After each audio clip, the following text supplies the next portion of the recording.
Bom, Igreja do Senhor, shalom a todos. É com muita alegria que eu quero usar desses minutos para compartilhar algo muito especial que Deus tem nos chamado a viver todas as quartas-feiras, a partir das 20 horas, nossa torre de oração. Isso mesmo. E nesse período de oração, de intercessão, de mover profético, o Senhor tem nos convidado, nos conduzido, a tratar de um assunto extremamente empolgante, muito essencial: fé.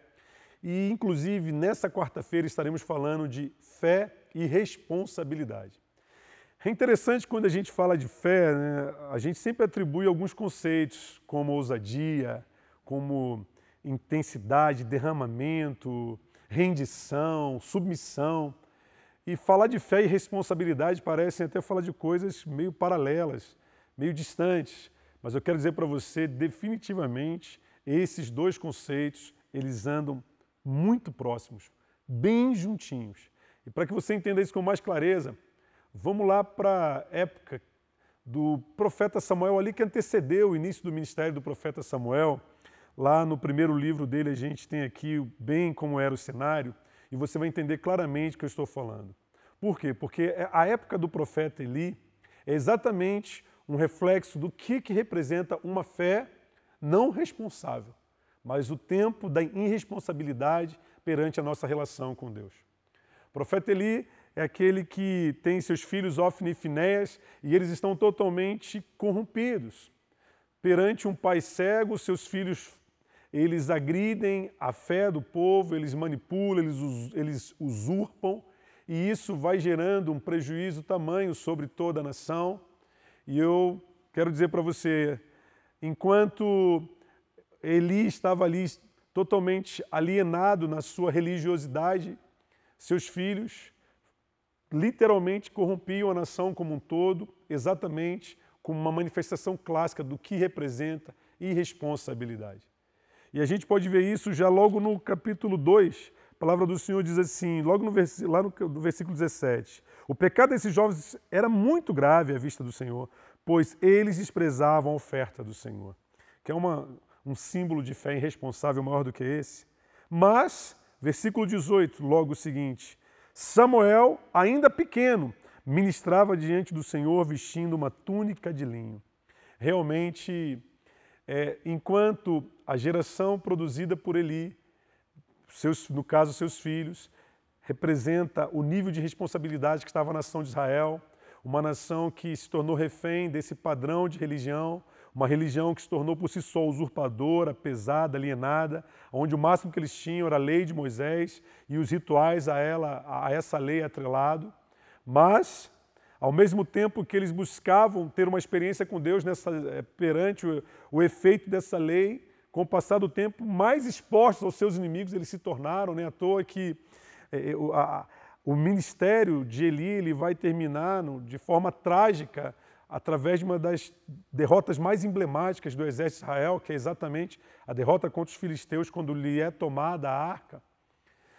Na contramão de tudo isso nós temos quem? Samuel, o símbolo da responsabilidade. E existe uma cena aqui, que é a cena que consagra o chamado de Samuel, que está lá no capítulo 3, que me chama muita atenção e eu quero compartilhar com você. A palavra do Senhor diz assim no versículo 3, a lâmpada do Senhor ainda não havia se apagado e Samuel também estava deitado no templo do Senhor, onde estava a arca de Deus. Aqui nós temos duas cenas que elas representam o quanto uma contrariedade, um paradoxo.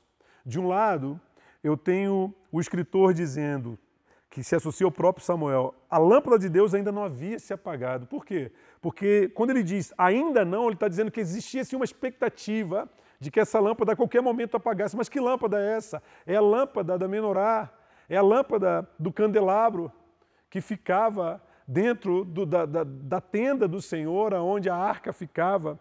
Essa lâmpada ela não foi feita para se apagar.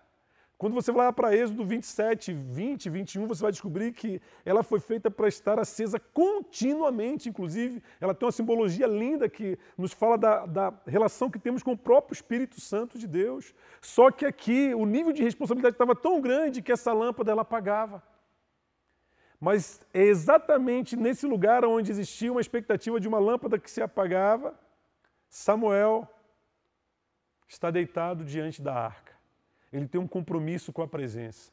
Uma presença que ele ainda nem sequer conhecia, mas ele estava totalmente compromissado com ela.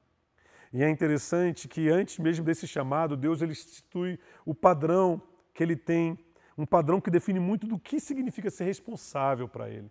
O que significa ter uma fé responsável como a de Samuel?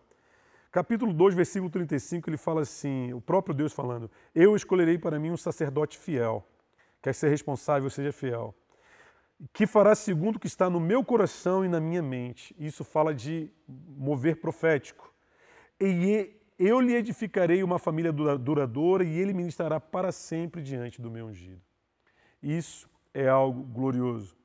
Quero dizer para vocês, estamos vivendo dias que o Senhor tem sim nos chamado a essa fé, uma fé que precisa ser responsável, porque se olharmos à nossa volta, veremos muitas cenas muito próximas daquilo que Samuel encontrou no processo de amadurecimento dele diante de Eli e seus filhos.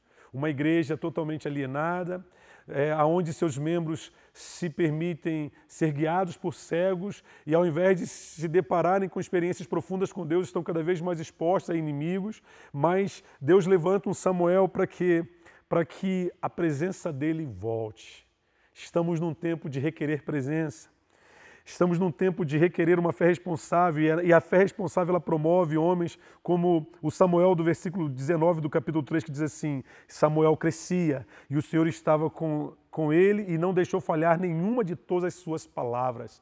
Queremos trazer esse peso para nós nesse tempo em nome do Senhor Jesus. E o último versículo do capítulo 3, ele vem só para fechar esse meu discurso e diz assim, e o Senhor voltou a aparecer em Siló, porque ali o Senhor se manifestava a Samuel pela sua palavra. Deus tem esperado homens e mulheres responsáveis para que ele volte a se manifestar no nível de glória compatível a esse tempo.